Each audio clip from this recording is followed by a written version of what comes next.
Hello everyone. आज का हमारा टॉपिक है स्कूल्स ऑफ ज्यूरिस्प्रूडेंस।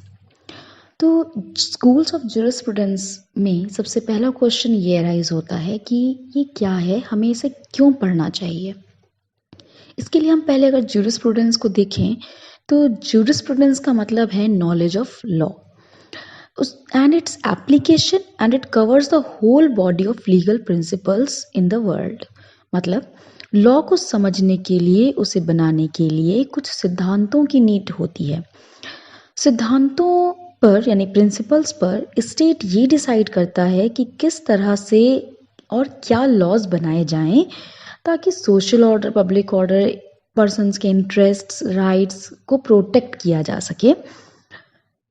जैसा कि हम सभी जानते हैं कि लॉ हमारी सोसाइटी में कई एरियाज में फैला हुआ है। जैसे अगर दो पर्सन्स कॉन्ट्रैक्ट करने चलते हैं तो उसके बीच में भी कई सारे लॉज फॉलो किए जाते हैं।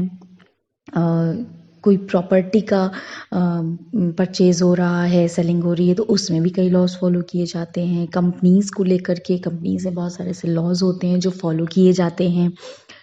अब इसी तरीके से जैसे tort, contract, crime, property, companies, ये सब बहुत सारी ऐसी फील्ड्स हैं लॉ की जिनमें लॉज बनाने की ज़रूरत पड़ती है, जो कुछ कुछ प्रिंसिपल्स को फॉलो करते हुए ही बनाए जाते हैं। अब in general principles of law की स्टडी और सिस्टमैटिक अरेंजमेंट को हम ज्यूरिस्प्रूडेंस में समझते हैं।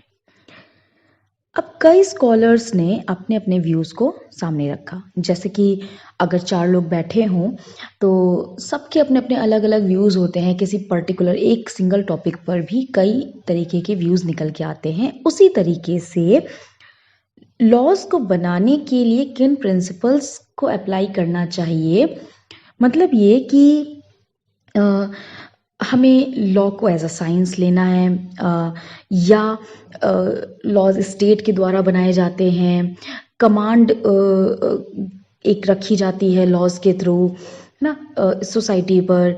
तो ये कुछ ऐसे व्यूज़ थे, जो हर स्कॉलर के अपने अलग अलग कुछ व्यूज़ थे, जिन्हें हम स्कूल्स ऑफ ज्यूरिस्प्रूडेंस में पढ़ते हैं।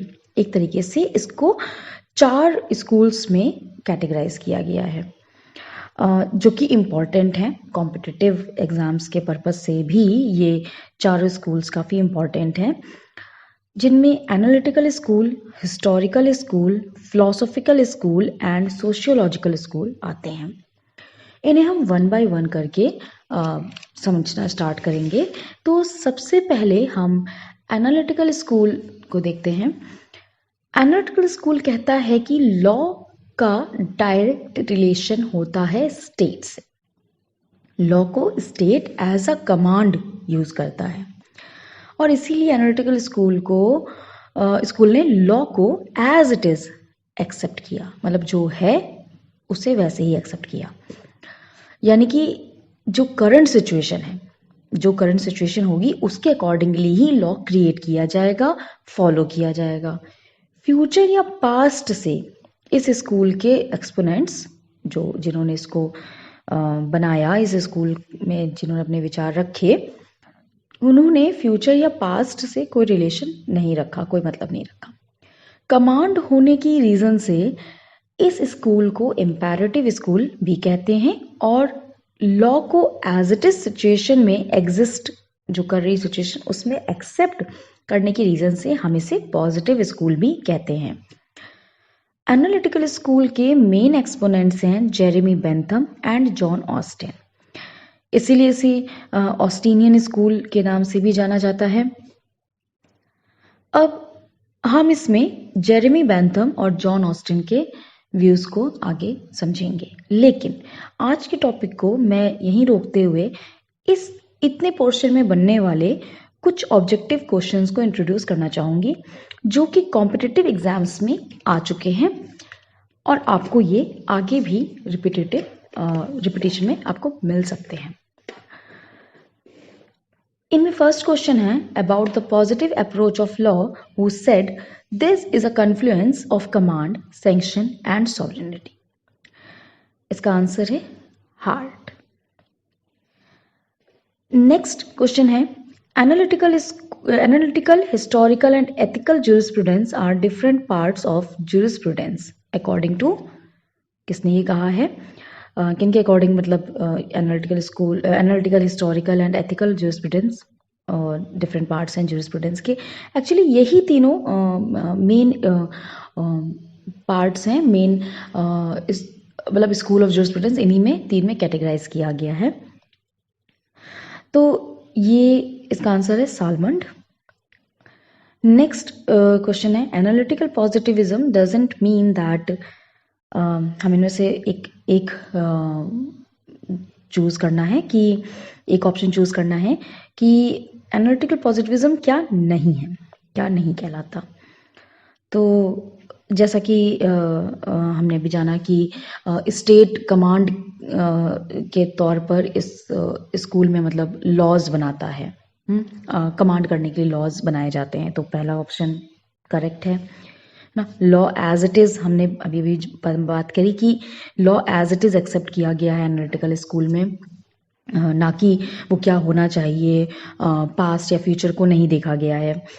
फोर्थ ऑप्शन को हम देखें तो analysis of legal concepts is distinct from critical evaluation, ये भी करेक्ट है. एनालिटिकल पॉजिटिविज्म में लीगल कॉन्सेप्ट्स की को देखा गया, को क्रिटिकल इवैल्यूएशन से अलग करा गया है. ये हम आगे के वीडियोस में देखेंगे. और थर्ड इसका करेक्ट आंसर है, इसका थर्ड ऑप्शन करेक्ट है, जिसमें बताया गया है certain inherent moral quality is an essential feature of law. तो ये मॉरल क्वालिटी नहीं है, इसमें हम लॉ को एज अ कमांड देखते हैं, ना कि मॉरलिटी के थ्रू देखते हैं इस स्कूल में, इस एनालिटिकल स्कूल में. तो ये ऑप्शन इसका करेक्ट आंसर होगा. फोर्थ क्वेश्चन है द लॉ मीन्स, ये मैंने बताया कि लॉ का मतलब क्या होता है. तो the entire body of rules in a state. Next question है who has called Austinian analytical school as imperative school. तो जैसा कि एनालिटिकल स्कूल को इम्पेरेटिव स्कूल, पॉजिटिव स्कूल और ऑस्टिनियन स्कूल के नाम से भी जाना जाता है. तो इसमें इम्पेरेटिव स्कूल कहने वाले, इस स्कूल को इम्पेरेटिव स्कूल कहने वाले एलन थे. तो option C is the correct option.